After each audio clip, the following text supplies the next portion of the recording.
Hi, and welcome to Experience Points by University XP. On Experience Points, we explore different ways we can learn from games. I'm your host, Dave Ang from Games-Based Learning by University XP. Find out more at universityxp.com. On today's episode, we'll cover abstraction in games. Abstraction is not something that we often think about deeply when we play games. Most of us play games for fun. That's what most games are for. But abstraction is the heart of what makes games games.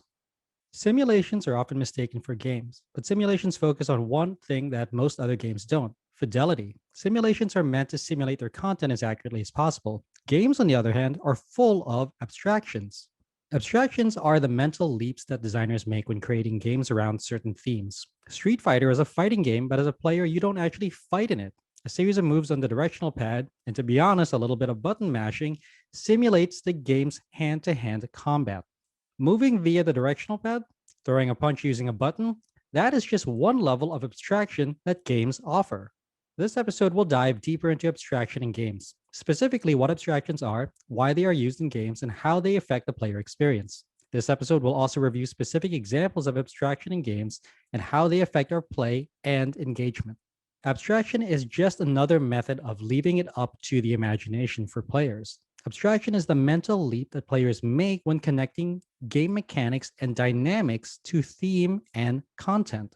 Abstraction is one of those elements that don't often come up in video games. It's part of one of its core elements. Designers use abstraction because they may not want to, or at least choose not to, accurately represent the experience to the player.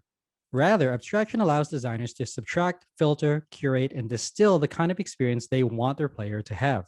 Oftentimes, that means prioritizing visual aesthetics and engagement over realism. Abstraction is a model, it's a hypothetical of what could be. I've never been in a dungeon myself, so I don't know if playing Dungeons and Dragons is an accurate representation of what it's like to dive deep into a dank subterranean layer. But I'm leaving it up to my game master to curate the experience of dungeon diving with point to point movement, character stats, and generated monsters for me to slay and loot. I've thought a lot about abstraction in games lately, and the best way for me to summarize it is this: abstraction takes a complex concept and makes it easier for the player to grasp. Because of this, game designers and games based learning educators can use abstraction to both obscure necessary but complex elements of a game, as well as curate the player experience. Abstraction can be fun to design with, but why use it? What makes it such an important element in game design? Abstraction is important because of the limited cognitive capacity that each player has to dedicate to the game. By abstracting certain elements of the game through avatars, hexes, and meeples, we can concentrate on curating the player experience. In this instance, the player doesn't have to see everything. Disneyland is famous for having its underground Utilidor tunnel system. This allows cast members to move from one part of the park to the other without walking through sections where they don't belong. I know that it would ruin it for me if I saw a cowboy walk through Tomorrowland. Such a discrepancy ruins the sense of immersion for park guests. As designers, we need to throttle the complexity. We need to emphasize the moments where players can make meaningful decisions, then remove the framework around the more complex decisions where we don't want them spending excess time and energy. By doing so, we ensure that they focus on the essence of the game. Now, think about a game like Mario Kart. Here, the experience of the game is to race your Nintendo licensed character around a crazy track. I'm having fun because I'm competing against my friends and trying to avoid that crazy blue shell. But what am I not doing? I'm not changing the oil in my cart or making sure that my tire pressure is at the right level.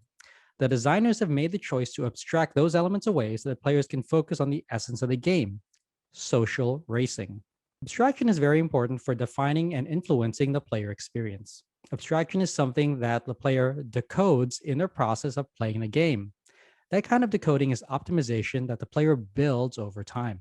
It's really left up to them how turns in civilization make sense within the game state and their actions. From the player perspective, they are given tools and resources at the beginning of the game to gain a sense of agency and competency. They then use those tools and resources in order to affect their environment.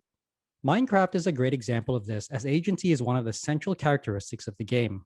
By allowing players to create what they want from the world, the designer has made it so that fundamental elements of construction are represented by uniformly sized cubes. Players use those cubes, abstractions of general resources, to create whatever they like. This means that abstraction in games is part of the designer's intent. What we really see as gamers and consumers is what we are meant to see. As educators and designers, we show our students and our players what we want them to see and the context that we want them to see it in. Abstraction allows us to curate the experience for users. And with it on our side, we can use abstraction to take complex content, theories, and relationships and distill them down to their requisite elements. By doing so, we can make a small, portable game a much larger experience than it really is. One of the best phrases that I've come to rely on for explaining abstraction in games is video game logic.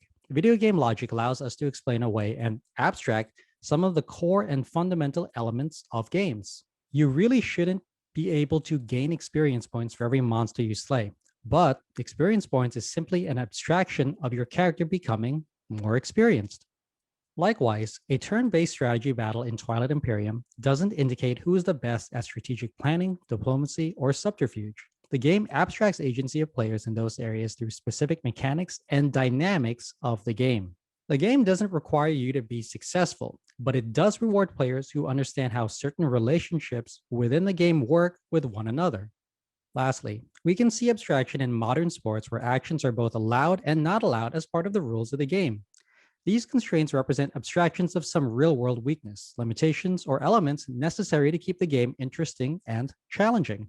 I could probably play soccer much better if I could use my hands as well as my feet, but then it wouldn't be soccer anymore. It would be a totally different game. This episode dove deeper into abstraction in games. It provided an overview of what abstractions are, where they are used in games, and the kind of impact that they can have on the player experience.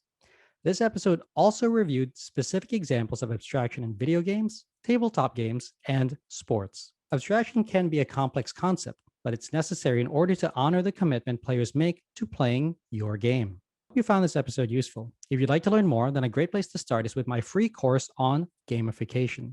You can sign up for it at universityxp.com/gamification. You can also get a full transcript of this episode, including links to references in the description or show notes. Thanks for joining me. Again, I'm your host, Dave Ang from Games-Based Learning by University XP.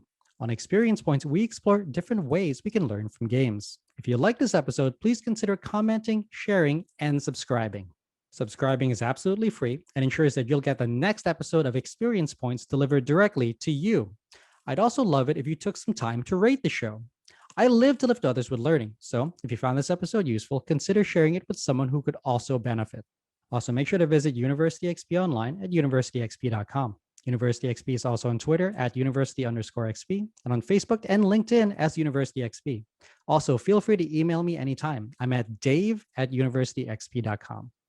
Game on.